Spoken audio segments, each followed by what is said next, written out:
So for this video, I figured I'd do something a little different.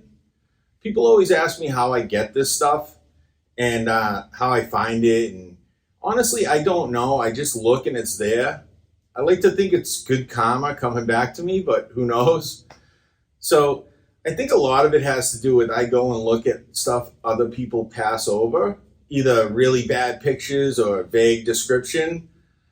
Like this set was only listed as this Fibes set with some cymbals and some stands.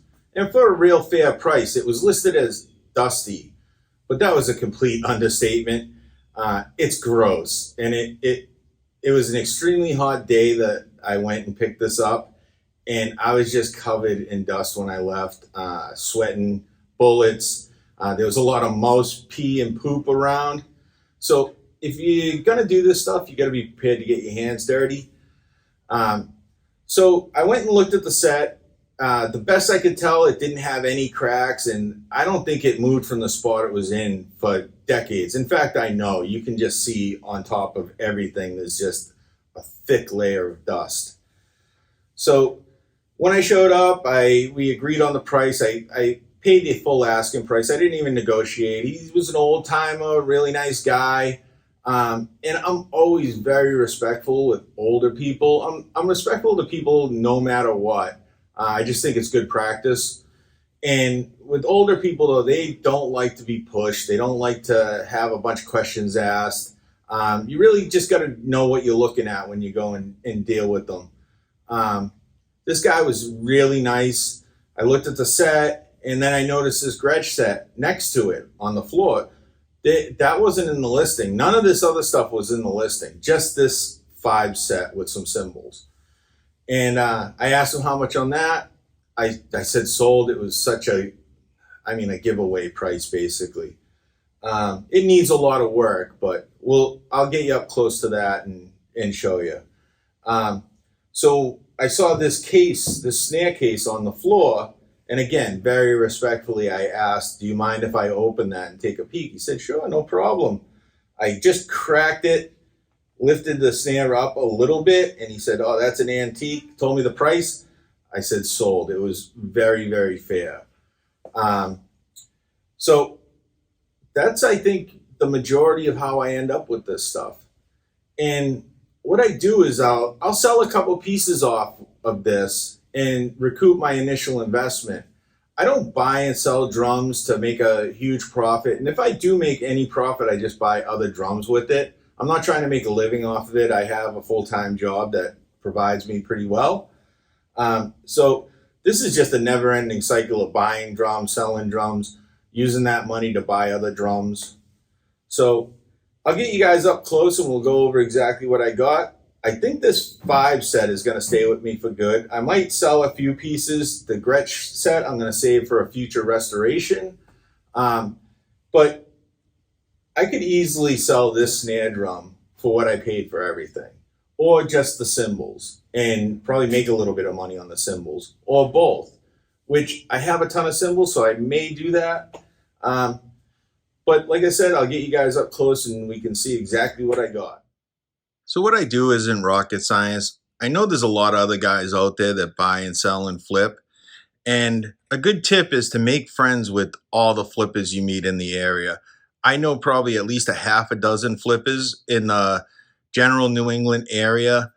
Often we'll exchange leads. If I see an ad and I can't go get it, I don't have time to go get it, I send it to them and they return the favor eventually if they see something in my area that they don't have time to get.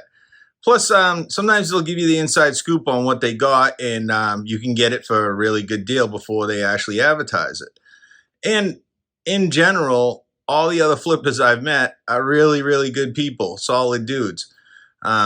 So that's just a little tip, is to make friends with whoever you meet in the community, in your surrounding area, because chances are you're going to run into them eventually. So this is the set, and I actually already had to wipe off the top of the bass drum. There was a bunch of mouse poo on top of it and some mouse pee, and I just had to get that off of there. But you can see the shells are actually in really good condition underneath all that dust.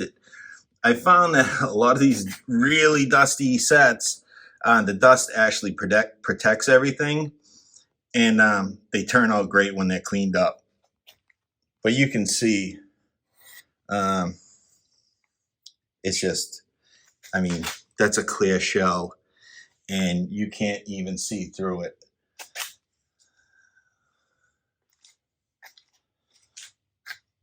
And like I said, where he had it set up in his basement, I know it hadn't moved in decades.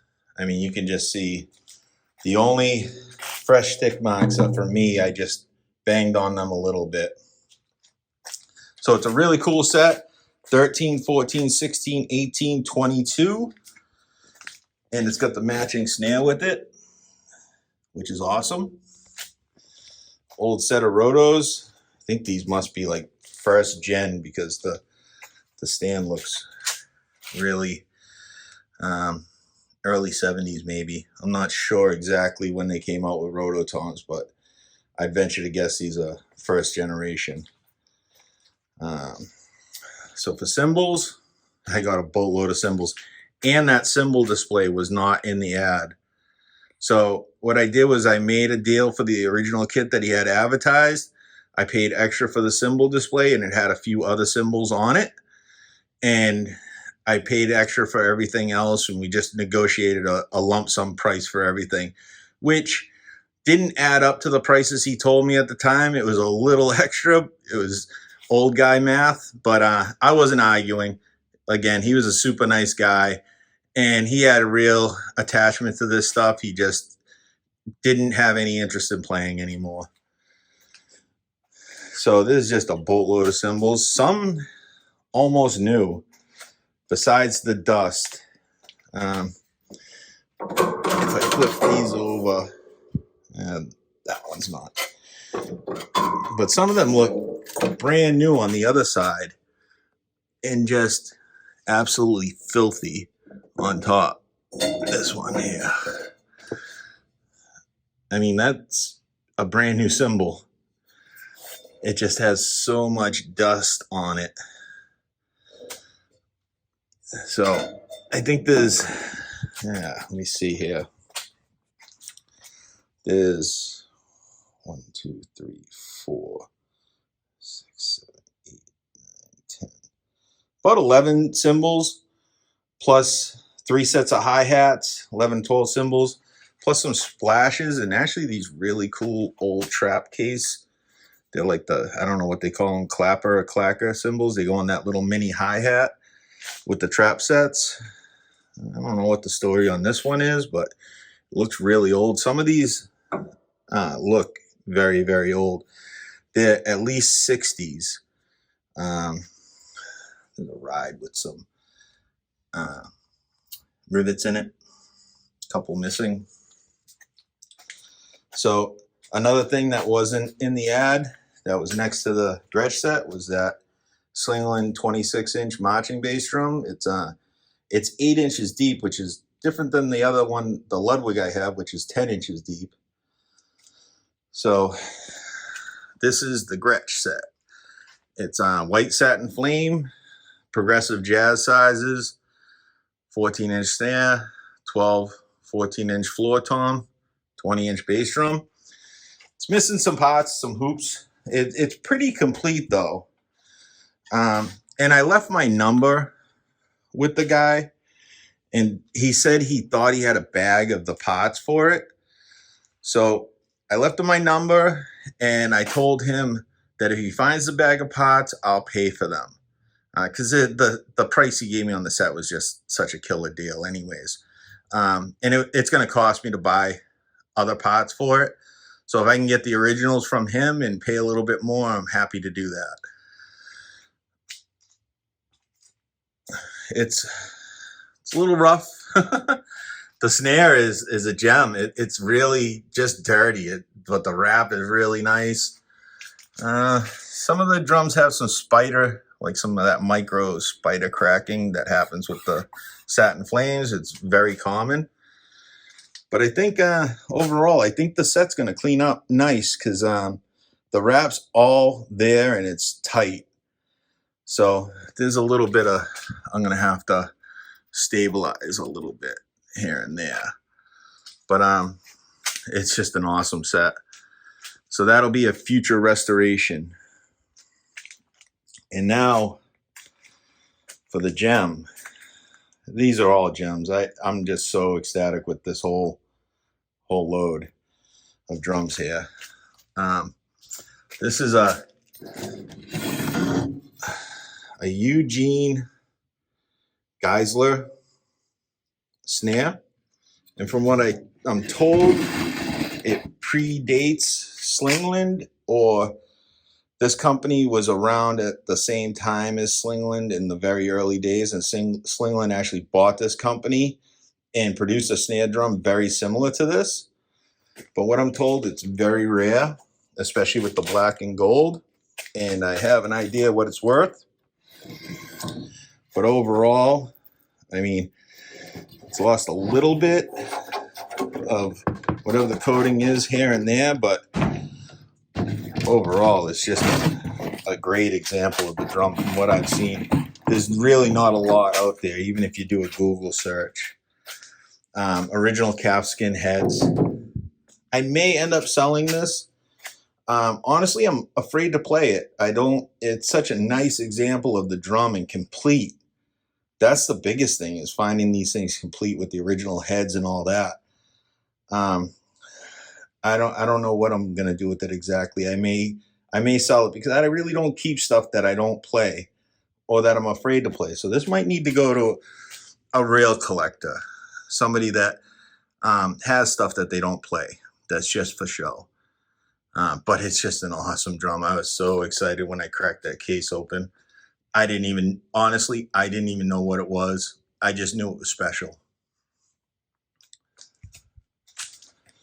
So I'm gonna have to clean these up before I even bring them down the basement. So today I'm gonna whip the hoops and the heads off it and just give it a good cleaning, not a restoration. I don't want to bring all this dust and dirt and stuff down in my basement, honestly.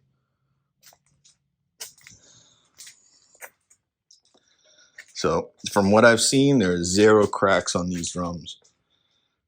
And the bonus, I hope you guys stuck around for this.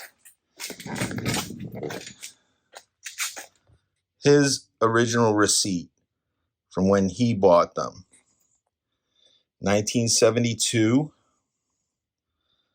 He paid $725 with cymbals.